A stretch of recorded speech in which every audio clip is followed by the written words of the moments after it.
Muy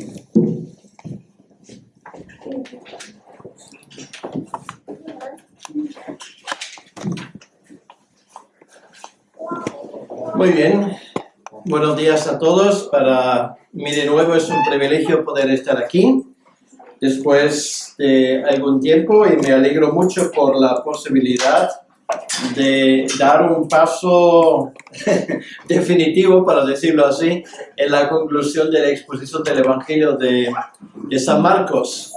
Hay pocos que están aquí vivos todavía, que estaban cuando empecé con el primer capítulo. Yo no sé si tú lo acuerdas, creo que fue hace 4 o 5 años, y las veces que he tenido el privilegio de ser invitado aquí a la iglesia, pues he seguido con Marcos. Y hoy, pues efectivamente es el gran día y llegamos al capítulo 16. Y además, pues a un pasaje en este sentido, pues algo controvertido. Es lo que algunos llaman la terminación larga del Evangelio de Marcos, que son los versículos 9 al 20. Y antes de leer esto, simplemente quiero romper una lanza, para decirlo así, a favor de la plena inspiración de esas palabras. Yo por lo menos creo firmemente en esto.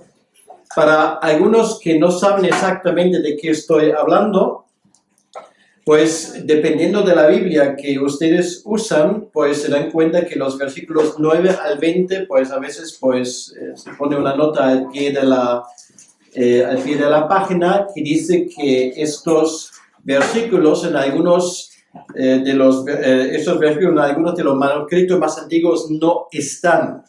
Por lo tanto, durante prácticamente ya los 2000 años de historia de la Iglesia, había un debate si realmente esos versículos son versículos auténticos del Evangelio de Marcos. Esto no es una clase de teología, por lo tanto no voy a entrar ahí en demasiados detalles, pero simplemente yo creo que un creyente debe ser consciente, digamos, de ese tema. Pues, ¿qué ocurre? Realmente todos los manuscritos prácticamente coinciden, los antiguos manuscritos, en el versículo 8. Y realmente terminaría el Evangelio de Marcos con las palabras: ni decían nada a nadie porque tenían miedo. ¿Vale? Estamos hablando de los discípulos. Y todo el mundo está de acuerdo de que realmente esto es una terminación pues algo extraña para un evangelio. O sea, si miramos Mateo, si miramos Lucas, si miramos Juan, pues nos damos cuenta de que realmente ellos terminan de otra manera. Por regla general, con la ascensión de nuestro Señor Jesucristo a los cielos. En el caso de Lucas, él incluso escribe un segundo tomo, que nosotros llamamos el libro de los Hechos. Realmente todo indica que por razones que nosotros desconocemos, porque no se explican en ningún lugar, podrían haber ocurrido 2 cosas. Primera posibilidad, estamos hablando aproximadamente del inicio de la década de los años 60, posiblemente el año 61, 62, de la época después de la resurrección de nuestro Señor Jesucristo.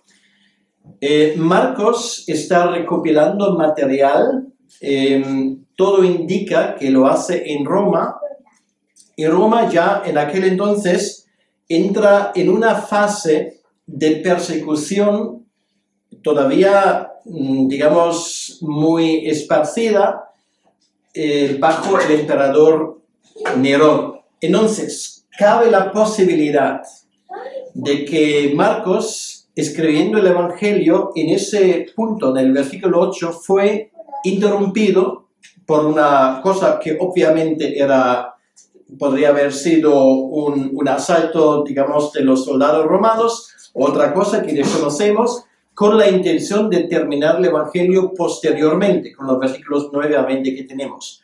Otra posibilidad es que por razones que desconocemos, en alguna parte de la iglesia, en la tradición posterior, pues esos versículos simplemente se perdieron, ¿vale?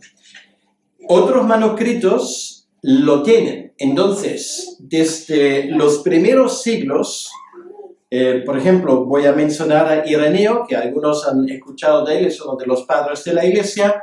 Él conoce la versión de los versículos 9 al 20, era conocido desde el primer momento en la Iglesia del Señor. Ahora, yo personalmente, y esto es mi teoría personal, creo efectivamente de que Marcos, por alguna razón, no podía terminar esos versículos y que posteriormente o bien él o otro de los testigos lo termina, lo cual no sería algo realmente extraordinario, porque más que un libro, incluso en la Biblia, fue terminado, digamos, por otra persona. El ejemplo más famoso sería el libro de Deuteronomio, que fue en su momento, hablando de la muerte de Moisés, obviamente no por Moisés mismo, sino todo indica que esto fue su sucesor, que sería Josué. Pues algo por el estilo podría haber pasado aquí, que bien Marcos o bien pues otra persona inspirada por el Señor y bajo la autoridad de los apóstoles añade esos versículos para ya terminar el Evangelio.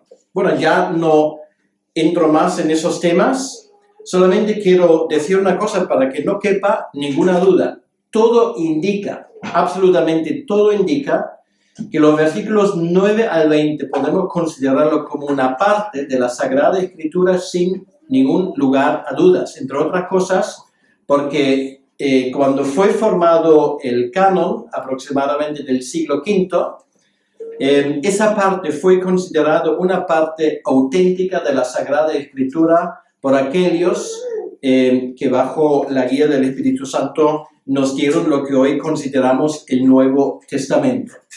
Y además, otra cosa es muy importante, en ese pasaje no se promulga ninguna doctrina que no fuera en otras partes de la Escritura plenamente apoyada. Bueno, con todo esto, ya dejamos esto atrás y finalmente lo que vamos a hacer es leer los versículos 9 al 20, palabra de Dios que dice lo siguiente. Habiendo pues resucitado Jesús por la mañana, el primer día de la semana, apareció primeramente a María Magdalena, de quien había echado 7 demonios. Yendo ella, lo hizo saber a los que habían estado con él, que estaban tristes y llorando. Ellos, cuando oyeron que vivía y que había sido visto por ella, no lo creyeron. Pero después apareció en otra forma a 2 de ellos que iban de camino yendo al campo. Ellos fueron y lo hicieron saber a los otros y ni aun ellos creyeron. Finalmente se apareció a los 11 mismos, estando ellos sentados a la mesa, y les reprochó su incredulidad y dureza de corazón, porque no habían creído a los que le habían visto resucitado. Y les dijo, id por todo el mundo y predicad el evangelio a toda criatura. El que creyere y fuere bautizado será salvo, mas el que no creyere será condenado. Y estas señales seguirán a los que creen. En mi nombre echarán fuera demonios, hablarán nuevas lenguas, tomarán en las manos serpientes, y si bebieran cosa mortífera no les hará daño. Sobre los enfermos pondrán sus manos y sanarán. Y el Señor, después que les habló, fue recibido arriba en el cielo y se sentó a la diestra de Dios. Y ellos saliendo predicaron en todas partes, ayudándoles el Señor y confirmando la palabra con las señales que la seguían. Amén. Señor, pedimos que tú añadas a la lectura de tu palabra también tu bendición para tu gloria y para edificación nuestra. Amén. Así termina el Evangelio de San Marcos, lo que podríamos llamar con una descripción del ministerio apostólico por un lado, y por otro lado también con lo que nosotros llamamos la Gran Comisión. Nos damos cuenta que no era fácil realmente para que los discípulos creyesen lo que Jesús durante todo su ministerio había anunciado, lo cual quiere decir su propia resurrección. Y el relato de este final del Evangelio de Marcos empieza con María Magdalena. María de Magdala, una ciudad a las orillas del mar de Galilea, era sin lugar a duda una de las mujeres más destacadas en el Nuevo Testamento. La primera testiga de la resurrección de nuestro Señor, una mujer extraordinaria.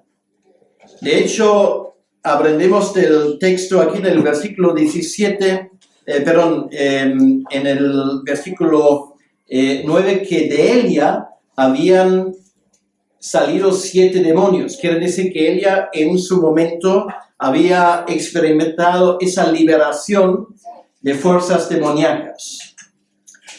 Y a partir de ese momento todo indica que ella no se había apartado ni por un momento de la presencia de nuestro Señor. Y simplemente quiero leer un versículo que echa un poco más luz a este tema del capítulo 8 de Lucas. Lucas capítulo 8 nos habla un poco de ese entorno de Jesucristo, porque siempre hablamos de los 12 discípulos y con todo el derecho del mundo, pero había más a ello y había un lugar muy importante también para las mujeres. Leímos en Lucas capítulo 8, versículo 1, aconteció después que Jesús iba por todas las ciudades y aldeas, predicando y anunciando el evangelio del reino de Dios, y los 12 con él, y algunas mujeres que habían sido sanadas de espíritus malos y de enfermedades. María, que se llamaba Magdalena, aquí la tenemos, de la cual habían salido 7 demonios. Y luego se menciona también a Juana, mujer de Chuza, intendente de Herodes, o sea, quiere decir un hombre muy importante en la corte del rey Herodes. No estamos hablando de Herodes el Grande, que hizo la matanza en Belén, sino Herodes el tetrarca de Galilea. Y Susana y otras muchas que le servían de sus bienes. Quiere decir que esas mujeres, todo indica que María de Magdala formaba parte de ello, apoyaban el ministerio de Jesucristo con su dinero, para que lo hablemos claro. Porque no todos los días el Señor pues iba a pescar para sacar una moneda de oro de la boca de un pez. Esto era en momentos especiales, pero normalmente su ministerio fue costeado, para decirlo así, de una manera muy terrenal, muy poco milagrosa, simplemente porque había personas, en este caso mujeres, digamos, con ciertos ingresos, que daban con su dinero para el apoyo del ministerio de Jesucristo. Bien, el Señor aprecia el amor y la fidelidad. Los que honran a Cristo serán honrados por Él. Y un buen ejemplo de esto es María Magdalena, una mujer muy fiel, una mujer muy grata y muy agradecida por el Señor, por lo que el Señor había hecho en su vida, una mujer que desde aquel momento no se apartó más de su vida, y además ella en su momento fue honrado con ser la primera testiga de la resurrección de nuestro Señor Jesucristo. Habíamos leído en el pasaje anterior como ella y otras mujeres se fueron a la tumba para preparar realmente el cuerpo de nuestro Señor Jesucristo para la tumba. No era lo que hicieron los egipcios, no era convertirlo en momia, sino simplemente poner ahí especies para luego finalmente depositarlo en la tumba. Esto era su intención. Por lo tanto, vuelve a la tumba juntamente con otras 2 mujeres, para terminar, digamos, esa labor de embalsamiento. Se acercan, pero grande es su sorpresa cuando se dan cuenta que esta piedra enorme ya fue removida. Dice el versículo 9, habiendo pues resucitado Jesús por la mañana, el primer día de la semana, apareció primeramente a María Magdalena, de quien había echado 7 demonios. Obviamente, este hecho hizo un gran impacto sobre su propia vida. Ella, a partir de ese momento, sale corriendo para decírselo a los demás. Y realmente lo que la Sagrada Escritura nos revela aquí es una situación que no carece, si se me permite esas palabras, de cierto toque de humor. Estamos hablando del acontecimiento más grande y más importante jamás acontecido sobre este planeta. La resurrección de Jesucristo de entre los muertos. Cosa que él no había hablado, digamos, en términos inciertos, sino con absoluta claridad. Y no solamente en una ocasión, sino en múltiples ocasiones. Y sin embargo, los suyos, fíjense lo que hacen. Versículo 10. Yendo ella, lo hizo saber a los que habían estado con él, quiere decir a los discípulos, los que estaban ahí reunidos, que estaban tristes y llorando. Quiere decir, esto es, no sé si se puede llamar un culto, porque realmente no era un culto, era una reunión, y lo único que se dedican es a llorar un hecho que no ha acontecido, quiere decir la muerte de Jesucristo. Ha muerto, sí, pero en ese momento está vivo. Lo que pasa es que ellos ni lo creyeron, ni lo esperaron. Estaban tristes y llorando. Y si se me permite, para mí esto es la imagen perfecta de una iglesia que tal vez incluso teóricamente asume la resurrección de Cristo, pero en la práctica esto no tiene ningún significado para ninguno de ellos. Están tristes y llorando. Y queridos hermanos, a mí me parece que esto a veces caracteriza la iglesia del Señor al inicio del siglo XXI. Estamos tristes y llorando. Realmente, porque nos falta lo que el apóstol Pablo llama en otro sitio el poder de la resurrección. Quiere decir, de que esto no solamente es una verdad, no solamente es algo que leemos en la Biblia y dice, ay, mira, qué interesante.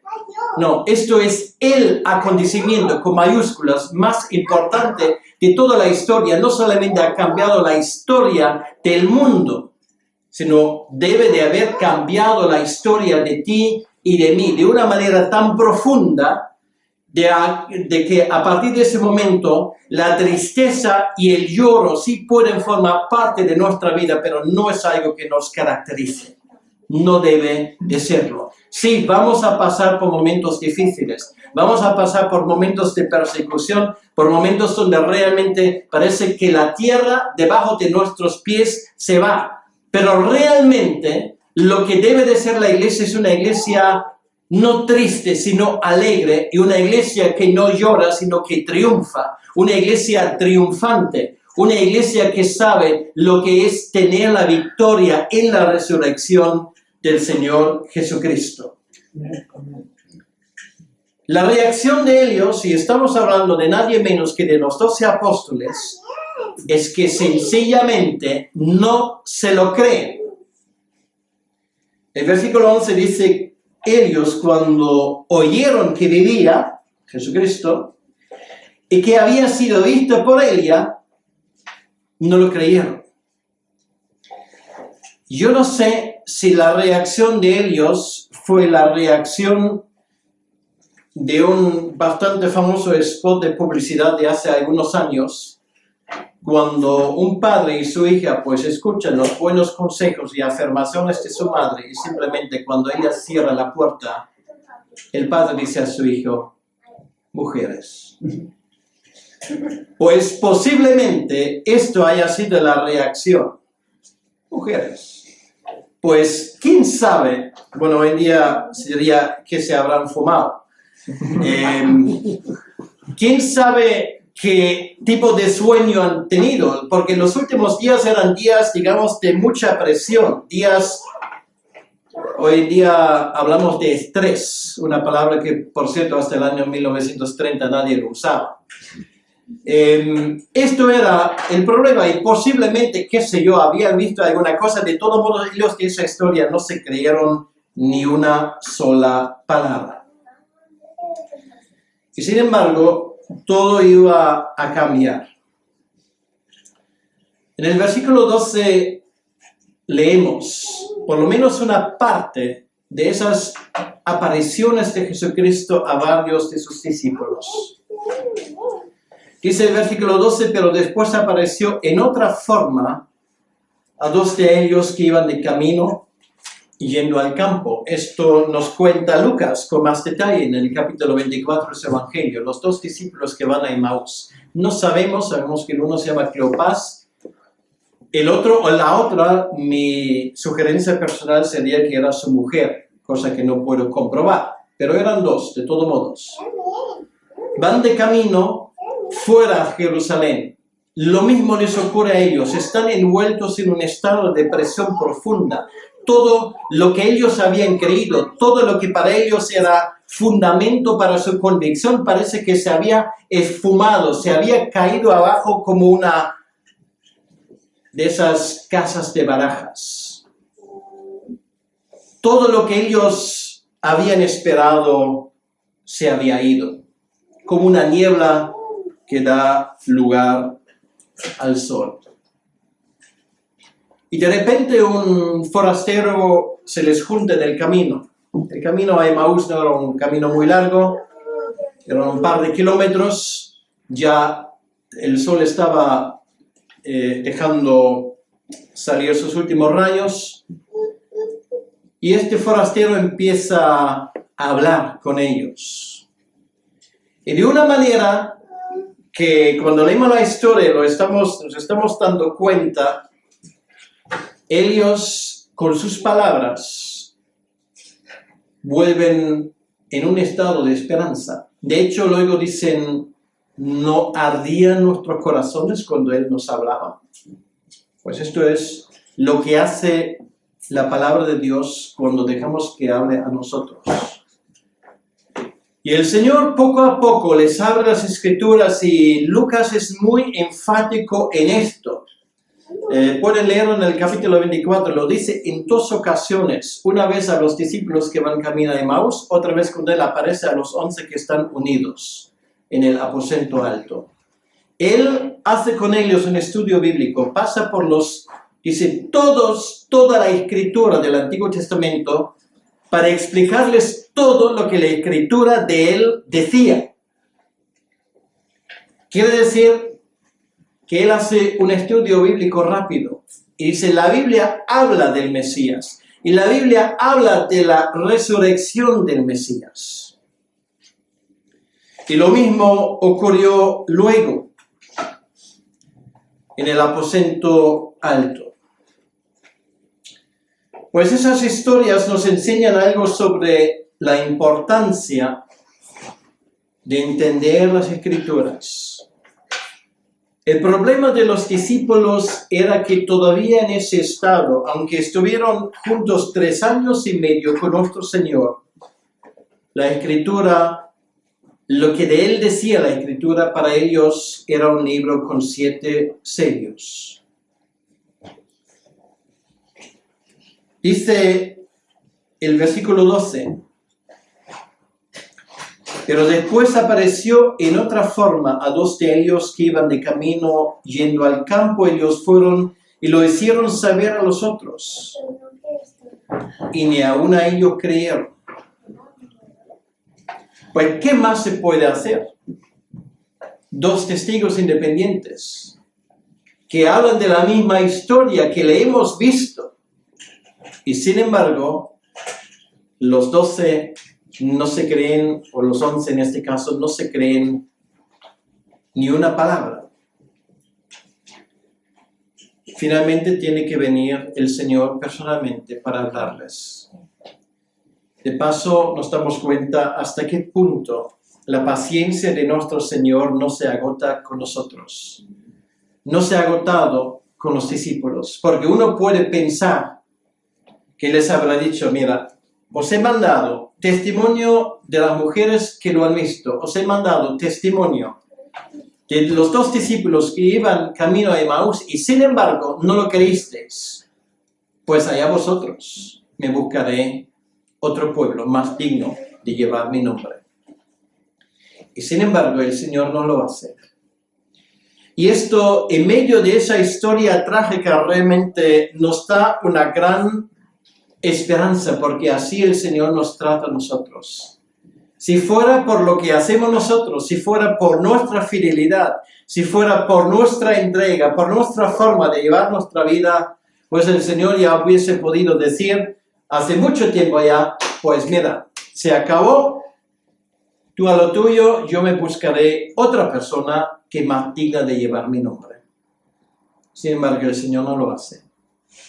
No lo hizo con Pedro cuando le negó, y no lo hizo con ninguno de los 12 discípulos que en varias ocasiones simplemente pusieron en entredicho lo que el Señor había dicho a través de otros testigos. A ellos les hace falta una cosa más, y ahora vemos la historia desde otra perspectiva. No les hace falta solamente el testimonio de otros. Les hace falta un encuentro personal con el resucitado. Queridos hermanos, esto es algo muy importante. Nosotros podemos dar testimonio, como se ha hecho en este caso. Y espero que todos y cualquiera de nosotros, con gusto, dé testimonio de su Señor cuando tengamos la ocasión, a tiempo y a destiempo. Y sin embargo, a la gente les hace falta un encuentro personal con nuestro Señor y Salvador. Y esto es algo que es una obra sobrenatural, que es una obra que ninguno de nosotros puede hacer. Nosotros podemos dar testimonio, podemos decir lo que hemos visto, podemos decir lo que hemos entendido, podemos decir lo que la Escritura enseña sobre quién es Jesús. Pero esa persona a la cual testificamos no lo va a hacer suficiente, es un inicio. Le va a hacer falta un encuentro personal con nuestro Señor Jesucristo. Y esta es una obra que solamente Dios puede hacer.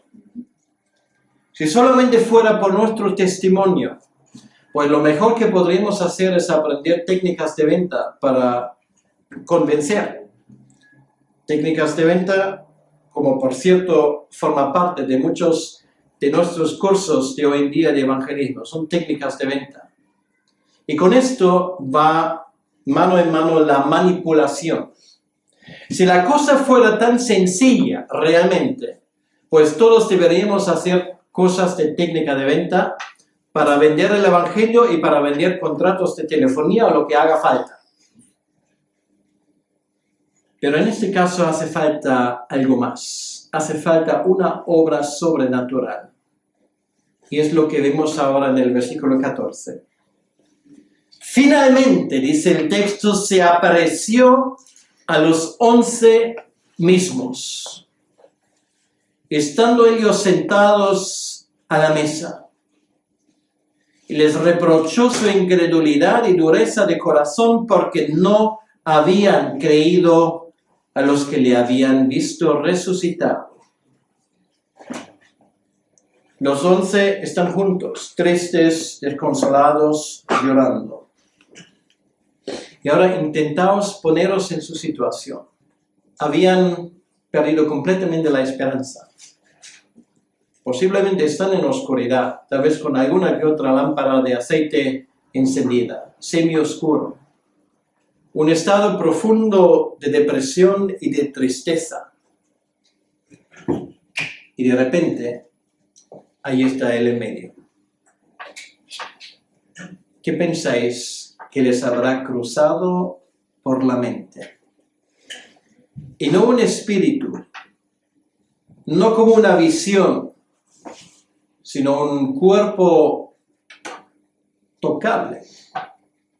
Un cuerpo que todavía lleva las marcas de su crucifixión.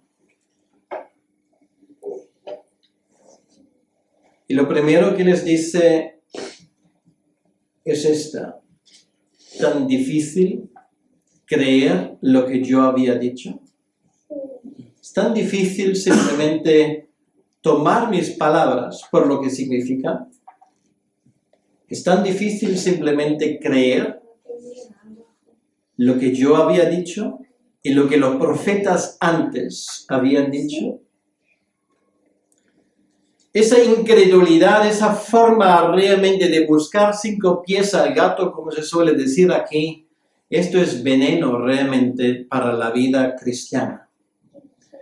Y el Señor a veces, él mismo casi estaba a punto de llorar sobre esa actitud. Oh generación incrédula, ¿hasta cuándo he de estar con vosotros? ¿Hasta cuándo os he de soportar? Yo creo, si el Señor Jesucristo estuviera vivo hoy de una forma visible para llevar a cabo el ministerio que Él llevó a cabo hace 2000 años, estas serían sus palabras: una generación racionalista, una generación que se ha apartado a años de luz del testimonio de la Escritura. Qué duros somos. Y esto parece que es nuestra enfermedad, que lo llevamos muy dentro. No son palabras nuevas lo que el Señor allí dice: oh generación incrédula. Son las palabras casi textuales que salen del libro de Números, capítulo 14, versículo 11. Y el Señor dijo a Moisés: ¿hasta cuándo me he de irritar de este pueblo? ¿Hasta cuándo no me creerán con todas las señales que he hecho en medio de ellos? Tantos milagros y todavía no creen. Cosa a lo cual luego vamos a volver, porque eso nos indica que aunque el Señor hiciera milagros, eso todavía no quiere decir que la gente luego al final crea. Les hace falta un encuentro personal. Y ahí lo tienen. Y cuando reconocen al final que la resurrección es un hecho, Jesucristo les da una última entrega de un mandamiento, lo que se llama la Gran Comisión. Estas fueron sus últimas palabras antes de volver a la tierra. La Gran Comisión, la cual vamos a escuchar en un momento. Y sin embargo, ellos no enseguida salieron, sino Jesús les dijo textualmente que tenían que esperar el poder que viene de arriba.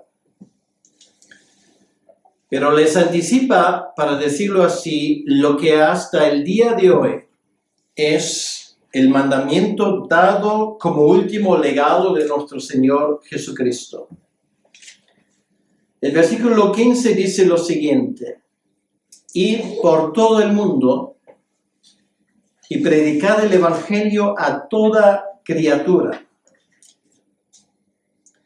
Antes, durante su ministerio, el Señor Jesucristo solo se dirigió a los del pueblo de Israel. Ellos tenían el derecho de escuchar las noticias de la venida del reino de Dios primero. Dijo a sus discípulos en el mismo Evangelio de Mateo: por camino de gentiles no vayáis, y en ciudades samaritanos no entréis, sino id antes a las ovejas perdidas de la casa de Israel. Ellos tenían, para decirlo así, el derecho de escuchar primero. Pero ahora la cosa cambia. Ahora el enfoque es todo el mundo. Y vamos a desglosar estos versículos con mucho cuidado. Lo primero que él dice es id. Él no dice esperad a que todo el mundo venga a vosotros. Él dice id. Y esto es algo que hasta el día de hoy es fundamental, no solamente para el llamado de la iglesia, sino potencialmente para cada uno de nosotros. Id. Lo cual quiere decir que es responsabilidad de la iglesia no de quedarse en sus cuatro paredes, sino hacer que este evangelio se escuche en todos los lugares. Y eso significa ir. Yo soy misionero desde hace 30 años. Pero ¿sabes lo que más me gusta? Poner mis pies sobre el sofá y leer un libro o ver un partido de fútbol, por este orden. Quedarme donde estoy.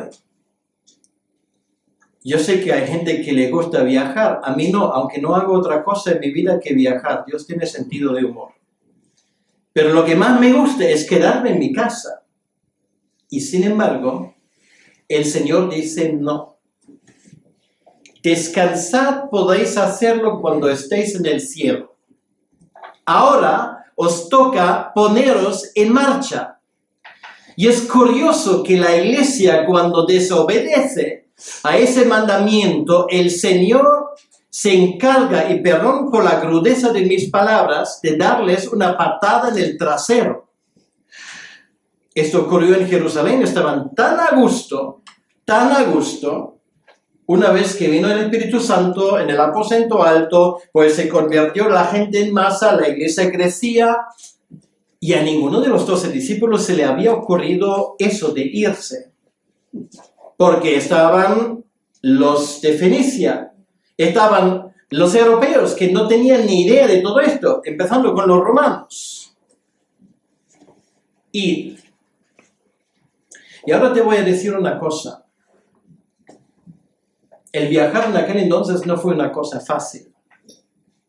Fue difícil, mucho más difícil que hoy. Y sin embargo, la iglesia hasta el día de hoy sigue una iglesia itinerante. Vemos en el libro de los Hechos que las iglesias se estaban cuidando mutuamente. Es proverbial realmente del apóstol Pablo. Hablamos de 4 viajes misioneros. Esto era su vida. Y a partir de allí, de los discípulos, de los 12 discípulos, sabemos, aunque no lo pone en la Biblia, pero sabemos de literatura extrabíblica, que cada uno de ellos se fue a otro sitio. Y por cierto, de los 12, 11 murieron, no de una muerte natural. El único que quedaba al final era Juan. Todos los demás, empezando con Mateo y terminando con Tomás, que llega hasta la India, que todavía hay una iglesia que lleva su nombre en la costa occidental de la India, todos llevaron el Evangelio. Y ahora te voy a decir una cosa más. Todos conocemos la oración del Señor, que el Señor nos mandó de pedir por obreros que vayan a la mies, final del capítulo 9 de Mateo. ¿Has orado esa oración? Que el Señor mande obreros a su mies. Estoy seguro que has orado. Eres una persona fiel y consciente de lo que el Señor manda. Pero no te olvides que la respuesta a esa oración la podría ser tú. ¿Se te ha cruzado alguna vez por la mente? Si no, pues hoy es el día. Podría ser tú. Ir. Podría significar irte a la ciudad al lado. Podría significar irte a otro país. Podría significar irte a otro continente. Pero lo que caracteriza a la iglesia del Señor es una iglesia flexible. Es una iglesia que solamente tiene un deseo. Y ese deseo es que todo el mundo escuche. Y esto es el siguiente. Ir no de paseo, sino por todo el mundo. ¿Para hacer qué? Predicar el Evangelio a toda criatura. Realmente la palabra que se usa aquí en el original es una palabra que más que predicar el Evangelio es proclamarlo. Y proclamar quiere decir que tenemos que decir la verdad y respectivamente si la gente nos da la bienvenida o no. Y eso significa riesgo. Eso significa la posibilidad de persecución. Creo que lo he dicho en varias ocasiones, bueno, aquí creo que también, porque lo digo muchas veces, porque es un hecho que es poco apreciado por la Iglesia del Señor, y sin embargo es un hecho comprobable y comprobado. Y es simplemente el hecho de que en los primeros 19 siglos de la historia de la Iglesia murió el mismo número de creyentes que en el siglo XX, o lo podría decir de otra manera. En el siglo XX, por cumplir esa tarea de ir y predicar el Evangelio a los que quieren escucharlo y no escucharlo, el Señor ha permitido que en el siglo XX muriera el mismo número de creyentes por persecuciones que en los 19 siglos anteriores juntos. Y ahora, al inicio del siglo XXI, solamente llevamos 15 años. Parece que todo indica que el número de cristianos que van a morir en cumplimiento de esa tarea del Señor va a sobrepasar lo que pasó en el siglo XX. Esto es lo que Dios nos mandó. Ir a todo el mundo y predicar el Evangelio a toda criatura. Él no dice solamente a aquellos que os dan la bienvenida o que os pagan el pasaje. La mayoría de la gente a la hora de escuchar el Evangelio no os van a aplaudir. Y sin embargo, tenemos esa tarea, y también es cierto, de que muy en contra de lo que podamos creer hoy en día, la religión que más crece, si queremos llamar al Evangelio religión, es la fe cristiana.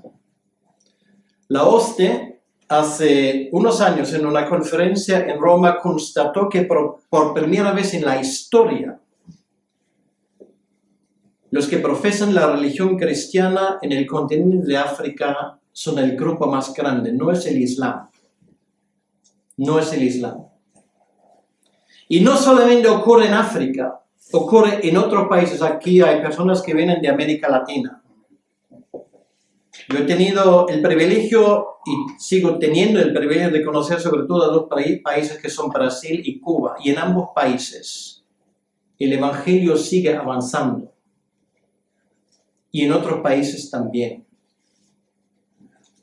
Lo mismo ocurre en ciudades de Asia. Cuando yo estaba en el seminario se hablaba de la posibilidad de que en la China pronto podría haber 80 millones de creyentes evangélicos. Esa cifra ya se ha repasado con creces.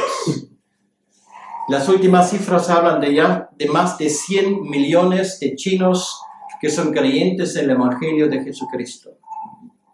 Pues una de ellas es la novia de mi hijo. Y esto todavía no ha parado. 100 millones de personas, esto es el número de habitantes de España multiplicado por 2,5, si mis cálculos no me fallan. Y sin embargo, estamos en esos momentos que estamos hablando de estos temas ante la mayor persecución de la fe cristiana de todos los tiempos. Yo personalmente he perdido en los últimos años una docena de compañeros de mi propia misión que han perdido su vida simplemente obedeciendo al Señor en lo que está escrito.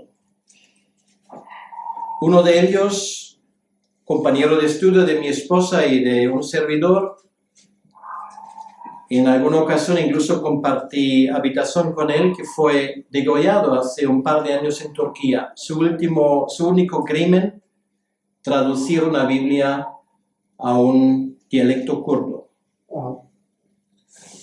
Y ese es un ejemplo que en ese caso me toca de cerca. Ir y predicar el Evangelio por todo el mundo tiene su precio, queridos hermanos. Pero a la vez es cierto que la Iglesia del Señor al inicio del siglo XXI crece mucho más que jamás en la historia antes. Aquí hay hermanos de Egipto. Ustedes conocen la Iglesia de la Roca. Pues cuando uno ve estos vídeos, yo solamente lo conozco por internet, a uno se le exalta el espíritu dándonos cuenta con qué fervor estos creyentes adoran a su Señor. Es un ejemplo. Podríamos hablar de Argel. Podríamos hablar de países donde se persigue a la Iglesia del Señor con un fervor jamás conocido, pero a la vez es cierto lo que Tertuliano dijo, que la sangre de los mártires es la semilla de la Iglesia. Nos persigue, pero la Iglesia sigue creciendo.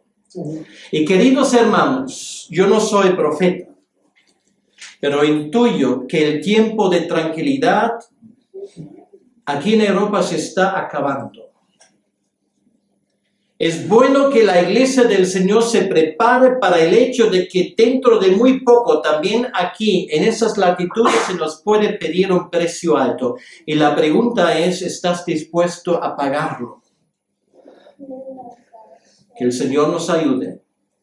Pero ahí está la tarea escrito negro sobre blanco. Id a todo el mundo y predicad el Evangelio a toda criatura. Esto no es opcional. Es un mandato.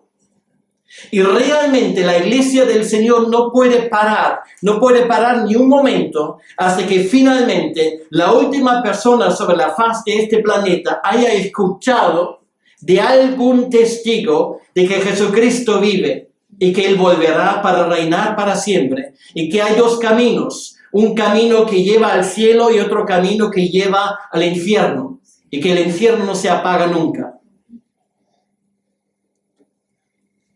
Jesucristo dice que no necesariamente la gente que nos escucha nos van a dar un premio. Es muy posible que algunos, incluso antes de que digan la primera palabra, serán callados por la fuerza, pero habrá otros que cojan su lugar. El que creyere y fuere bautizado será salvo, mas el que no creyere será condenado. Queridos hermanos, el versículo 16 es tan sencillo de entender que uno realmente se pregunta qué más tiene que pasar hasta que la iglesia se despierte de su letargia y de sus ganas de dormir. Soy profesor de seminario y sé de qué estoy hablando. De este versículo se han llenado tomos de a ver si se entiende así y a ver si se entiende asá. ¿Y de qué tipo de bautismo estamos hablando aquí? Y pitos y flautas. A veces los teólogos tienen una facilidad increíble de complicar las cosas que son sencillas. ¿Qué dice ese versículo? El versículo dice simplemente que hay dos caminos. Y el que cree, el que llega a tener fe en Jesucristo, se bautiza. El bautismo cristiano, pues, es algo fundamental. No es garante de salvación. Por supuesto que no. Y por eso el versículo dice, mas el que no creyere, no dice el que no sea bautizado. Dice, el que no creyere será condenado. Así de sencillo, realmente la cosa es. Y por lo tanto, tenemos que decir al mundo realmente, con todo el amor del mundo, pero también con toda la claridad, que aquí no estamos jugando a religión. Aquí no estamos hablando de cambiar de religión. Aquí estamos hablando de salvar a gente de su perdición eterna y por defecto todos vamos al infierno. Todos, sin excepción, con muy buenos y muy bonitos y muy educados que nos podemos considerar realmente. La espada de Damocles que pende sobre nuestra cabeza significa nuestra condena de muerte.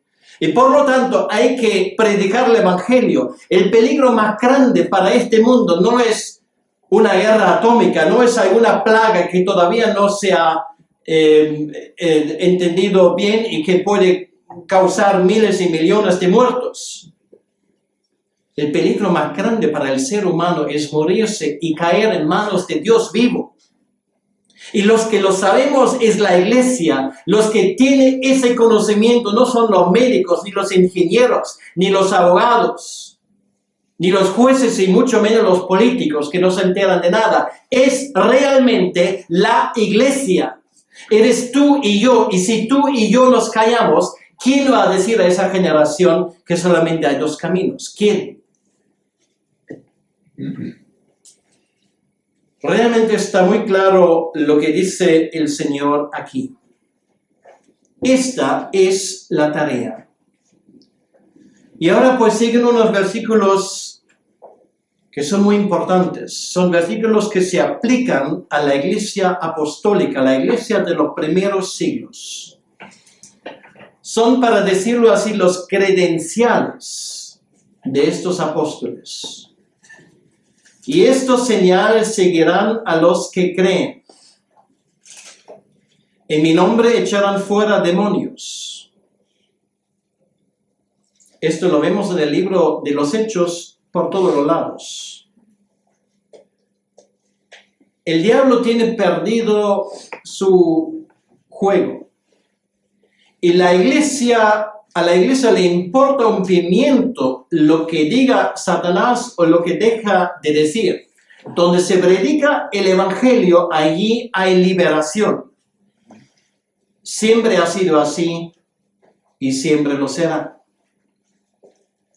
Hablarán nuevas lenguas. Infelizmente vivimos en un tiempo donde eso de hablar en lenguas no se entiende para nada. Y sin embargo la Biblia es tan evidente y tan claro sobre esto. Es que lo que reina hoy en día es el espíritu de confusión. ¿Qué es eso de hablar en lenguas? Hay dos épocas en la historia del pueblo de Dios donde eso de hablar en lenguas se aplica. Una vez lo menciona el profeta Isaías. Y otra vez lo dice Pablo refiriéndose a Isaías. El hablar en lenguas no es una práctica para todos los siglos. Ojalá leyésemos lo que está escrito. Sino es señal de juicio, de aviso contra el pueblo judío. Y se aplicaba 2 veces en la historia. Voy a leer los correspondientes versículos. La primera vez lo tenemos en el Antiguo Testamento, en Isaías capítulo 28. Isaías capítulo 28, versículo 11 y 12.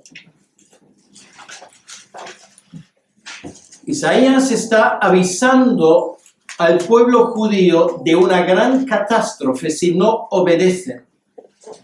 Y dice el versículo 11, porque en lengua de tartamudos y en extraña lengua hablará a este pueblo, a los cuales él dijo, este es el reposo, da reposo al cansado, y este es el refrigerio, mas no quisieron oír. Lo que dice el Señor aquí a través de Isaías es, estas lenguas desconocidas son señal de juicio, de aviso contra Israel. Pues aproximadamente 150 o 200 años después del profeta Isaías realmente ocurre. Esos señales de aviso se cumplen. Se cumplió en el año 586, según el calendario judío, en el noveno día del mes de Av. Destrucción del templo, primera destrucción. Y ahora vamos al Nuevo Testamento. Y realmente en 1 Corintios capítulo 14, Pablo está citando esta mismísima palabra. 1 Corintios capítulo 14, el versículo 21. Allí él habla del significado de hablar en lenguas. Dice, en la ley está escrito, en otras lenguas y con otros labios hablaré a este pueblo, y ni aún así me oirán, dice el Señor. Esto es el significado de este don de lenguas, y tiene fecha de caducidad. Así de sencillo y así de claro. ¿Por qué? Porque era aviso para el segundo templo, la segunda vez que iba a venir el juicio de Dios sobre Israel. Y ocurrió en el año 70. Según el calendario judío, el 9º día del mes de Av, la misma fecha que la destrucción del primer templo. Y con esto, el significado de hablar en lenguas se acabó. Esto era el aviso del Señor. Ojalá leyésemos las Escrituras en su contexto y no sacásemos la Escritura de su contexto. Pero el versículo todavía no ha acabado. Por lo tanto, hemos visto que los apóstoles echarán fuera demonios, hablarán nuevas lenguas. Pablo lo dice, que lo hace. Señal de juicio. Tomarán en manos serpientes. Le ocurrió a Pablo, capítulo 28 del libro de los Hechos. Si bebieran cosa mortífera, no les hará daño. No tenemos testimonio de ello, pero a alguno que otro apóstol le habrá pasado. Sobre los enfermos pondrán sus manos y sanarán. Esos son los credenciales. Y una vez establecido la iglesia, y una vez destruido el templo, y una vez dejado claro que el judaísmo como tal tenía fecha de caducidad, esas cosas, como dones y como instituciones, ya dejan de tener importancia. Por supuesto, Dios puede actuar como le da la gana. Y en algún momento puede hacerlo lo que Él quiera. Pero como dones institucionalizados, a partir de ese momento, dejan de funcionar. Y luego dice en el versículo 19, y esto es el final y con eso voy a terminar, porque hace mucho calor y no quiero que ustedes se irriten, por lo menos no por el calor. Y el Señor, después que les habló, fue recibido arriba del cielo y se sentó a la diestra de Dios. Esas son buenas noticias. ¿Por qué? Porque esto quiere decir que la iglesia no está sola.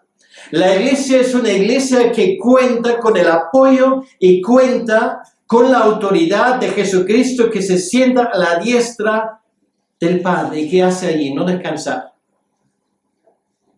Interceder por su iglesia. Interceder por nosotros. Y por lo tanto, la iglesia es una iglesia invencible. Es una iglesia que sí que sufre resistencia. Una iglesia sí que es perseguida. Una iglesia sí que es malentendida. Una iglesia que sí que a veces tiene que sufrir enemigos por dentro y por fuera. Pero finalmente es una iglesia triunfante. Una iglesia que no tiene que sufrir complejos de inferioridad. Una iglesia que puede predicar el evangelio con ganas y con brío y realmente con la llenura del Espíritu Santo a un mundo que se está perdiendo cada día un poco más. ¿Por qué? Porque el Señor está intercediendo por esa iglesia. Y por eso yo tengo fe en el cumplimiento de esas palabras. Yo sé que Dios jamás permitirá que nadie le toque las niñas de sus ojos, que es su pueblo. Por lo tanto, Dios reivindicará a la iglesia desde el cielo cuando haga falta. Está intercediendo y esto es la razón por la cual tú y yo estamos aquí en esta mañana, no para reunirnos para conmemorar la muerte de alguien hace 2000 años, sino para proclamar realmente de que el Evangelio es verdad y de que los señores de este mundo algún día tienen que hincar sus rodillas delante de esta verdad. Y fíjate lo que pasa al final. Un bonito resumen de todo el libro de los Hechos. Y ellos saliendo, predicaron en todas partes, ayudándoles el Señor y confirmando la palabra con las señales que la seguían. Y así fue. Así, finalmente, al final, cuando se destruye Jerusalén del siglo I, el Evangelio ya se predica en toda la cuenca mediterránea. Incluso hay testimonio de que llegó el Evangelio ya más allá de los Alpes. Y así el Evangelio se sigue extendiendo. Antes del año 300, antes de que el emperador romano Constantino declara la amnistía para los cristianos y la tolerancia, el primer país del mundo, que era Georgia, que ahora ha resucitado en el Cáucaso, se proclama como nación cristiana. Y a partir de ese momento, pues el Evangelio se lleva literalmente a todo el mundo. Infelizmente, había épocas de decadencia,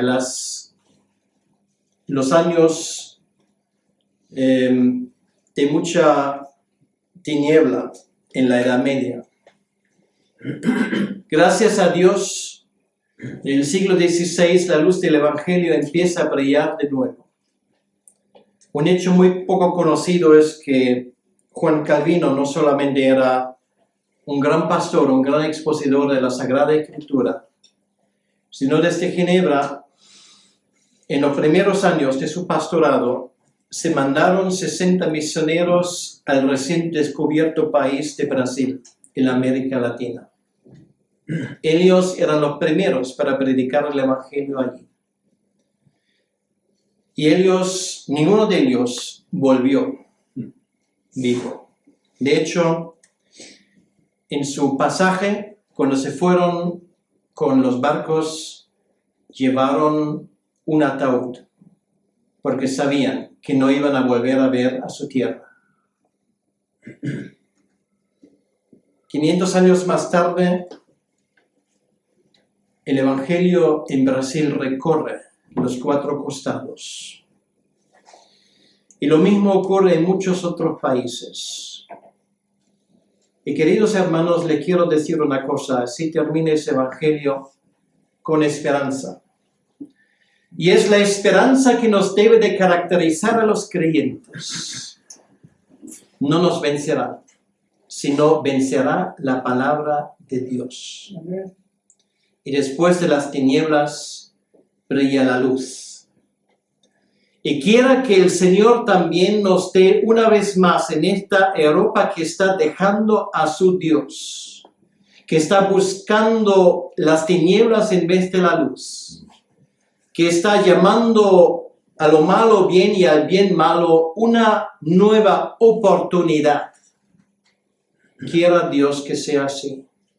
Que 500 años después de la Reforma, esta Europa que queda en ruinas, por lo menos espirituales, las ruinas físicas posiblemente van a seguir.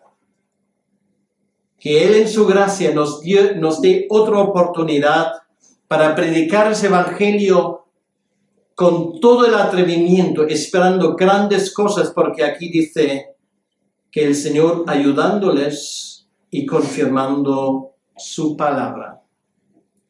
A eso le estamos esperando. Y quiera Dios que después de esas tinieblas que estamos sufriendo en nuestros días, brille de nuevo la luz. Pues así termina la exposición del Evangelio de Marcos. Que el Señor les bendiga. Amén. Amén.